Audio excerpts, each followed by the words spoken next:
हम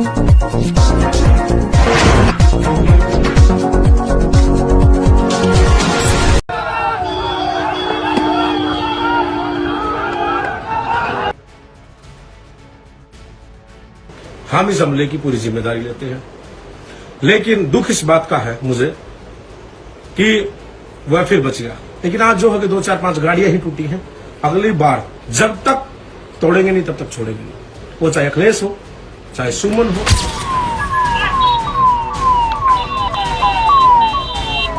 नमस्कार, आप देख रहे हैं लाइव हिंदुस्तान। समाजवादी पार्टी के सांसद रामजीलाल सुमन के काफिले पर हमला करने के आरोपी करणी सेना के 5 कार्यकर्ताओं को तुरंत जमानत दे दी गई।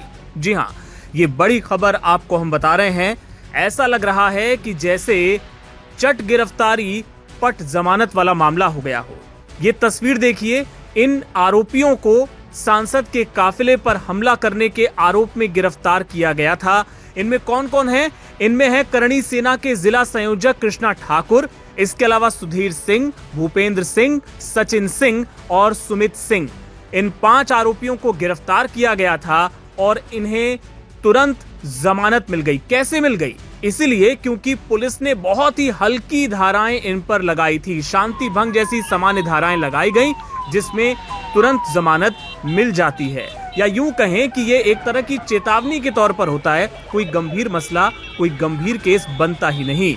और इस वजह से अब यूपी पुलिस की पूरी कार्रवाई संदेह के, शक के दायरे में आ रही है। उस पर सवाल उठ रहे हैं कि हल्के आरोपों में इस तरह का मामला दर्ज करना क्या सही है या गलत है। सांसद के काफिले पर हमला हुआ है, ऐसे में क्या गंभीर धाराएं इस मामले में पुलिस को नहीं लगानी चाहिए थी। और इस बीच जो बयान सामने आ रहे हैं, उनको लेकर भी कई तरह के सवाल उठ रहे हैं। बयान किसके? बयान करणी सेना के। बयान ये सामने आ रहा है कि इस बार फिर से रामजीलाल सुमन बच गया। जी हां, इस तरह की भाषा इस्तेमाल की जा रही है। कौन कह रहा है ये कह रहे हैं क्षत्रिय करणी सेना के युवा राष्ट्रीय अध्यक्ष ओकेंद्र राणा। उन्होंने बाकायदा एक वीडियो जारी किया है। ओकेंद्र राणा ने इस वीडियो में क्या कहा? उन्होंने कहा कि हमें दुख है कि वो एक बार फिर से बच गया। उन्होंने हमला करने वालों की तारीफ की और इस हमले की जिम्मेदारी लेते हुए अपनी रणनीति का खुलासा भी किया। ओकेंद्र राणा ने क्या कुछ कहा, आप पहले वो सुनिए, उसके बाद आपको सुनवाएंगे कि रामजीलाल सुमन ने इस पूरे मामले को लेकर, उनके काफिले पर जो हमला हुआ उसको लेकर क्या कुछ कहा है। क्षत्रिय करणी सेना युवा राष्ट्रीय अध्यक्ष ओकेंद्र सिंह राणा। अभी आपको पता लगा होगा कि जो अलीगढ़ के गवाना टोल पर जो सांसद, सपा के सांसद सुमन पर जो हमला हुआ है, वह हमला हमारे करणी सैनिक, क्षत्रिय करणी सेना परिवार के लोगों के द्वारा, हमारे भाइयों के द्वारा किया गया है। हम इस हमले की पूरी जिम्मेदारी लेते हैं, लेकिन दुख इस बात का है मुझे कि वह फिर बच गया, क्योंकि सिर्फ कुछ गाड़ियां ही टूट पाई हैं और क्योंकि प्रशासन उसको बार बार बचा लेता। आज फिर प्रशासन ने बचा लिया उसको। मैं उत्तर प्रदेश सरकार और प्रशासन से निवेदन करता हूं कि आप इसको बार बार ना बचाएं, क्योंकि इस व्यक्ति ने, आप सबको पता है, इसने हमारे किसी एक समाज को नहीं, किसी एक बहुत बड़े एक महापुरुष और समस्त हिंदुओं को गद्दार बोला है। तो ये देश जो है सनातनियों का है, हिंदुओं का है। अगर कोई व्यक्ति, नेता अगर हमें गद्दार बोलता है, पूरे धर्म के लोगों को, तो ऐसे लोगों का बचाव, उनकी सुरक्षा नहीं होनी चाहिए थी। शर्म की बात है कि ऐसे लोगों को आप सुरक्षा दे रहे हैं, नहीं मिलनी चाहिए थी। लेकिन आज जो है कि 2-4-5 गाड़ियां ही टूटी हैं। अगली बार, क्योंकि हमें पता ही नहीं था कि ये यहां से निकलेगा। अभी कुछ मिनटों पहले ही पता लगा, 20-25 मिनट पहले, कि वो वहां से निकल रहा है। तभी तुरंत टीम एक्टिव कर दी गई थी। लेकिन अगर हमें 2-4 घंटे, 1-2 घंटा पहले पता लग जाता तो कुछ और अच्छा सुनने को मिलता। लेकिन हमारा एक ही मकसद है, जब तक तोड़ेंगे नहीं तब तक छोड़ेंगे नहीं। वो चाहे अखिलेश हो, चाहे सुमन हो, या सपा पार्टी का कोई पदाधिकारी, कोई नेता हो, जो भी हमारी रडार पर आएगा उसको बख्शा नहीं जाएगा। जब तक घुटने नहीं टेक लेती सपा, धरती में घुटने नहीं टिकवा देंगे तब तक नहीं मानेंगे। सपा सफा। गवाना टोल से अलीगढ़ की तरफ 500 मीटर की दूरी पर तथाकथित करणी सेना के लोग वहां घात लगाए बैठे थे। हमारे और हमारे साथी जो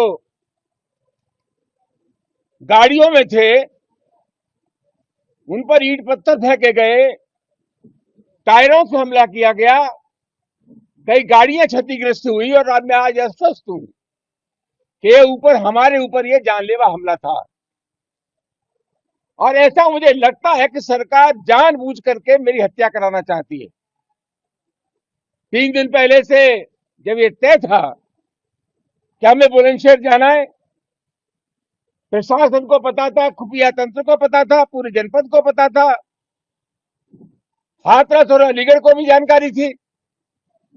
इसके बाद भी हमला एक सुनियोजित षड्यंत्र के तहत हमारे ऊपर किया गया।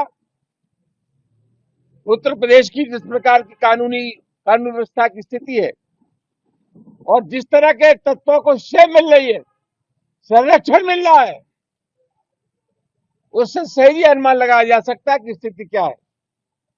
आप लोग जानते हैं कि 12 अप्रैल के बाद जब तलवार लहराई गई, अवैध असले लहराई गई और प्रशासन ने उनके खिलाफ कोई कार्रवाई नहीं हुई, तो अवांछनीय तत्वों के हौसले बुलंद हुए, एक वर्ग विशेष के हौसले बुलंद हुए। कोई कार्रवाई नहीं की गई। प्रशासन ने जिन शर्तों के साथ अनुमति दी थी सभा करने की, उस शर्तों को तोड़ा गया। इसका सीधा सीधा मतलब यह है कि यह शासन निरंकुश हो गया है। जानबूझ करके हालात ऐसे पैदा किए जा रहे हैं जहां अराजकता हो, कानून का राज न हो, संविधान का राज न हो। और जिस प्रकार की स्थिति है, प्रतिपक्ष के लोगों को तो राजनीति करना मुश्किल हो जाएगा। मैं सिर्फ यही कह सकता हूं, घटना बहुत महत्वपूर्ण है और इस साजिशन हमारे ऊपर कातिलाना हमला था।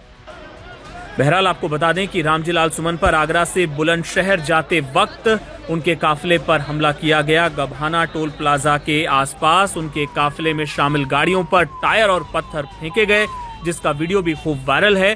इस दौरान गाड़ी भगाने के प्रयास में कई गाड़ियां आपस में टकरा गईं और क्षतिग्रस्त हो गईं। सपा प्रमुख अखिलेश यादव ने योगी सरकार पर इस मसले को लेकर निशाना साधा है। तो इससे जुड़े तमाम अपडेट्स आगे भी आपको दिखाते रहेंगे।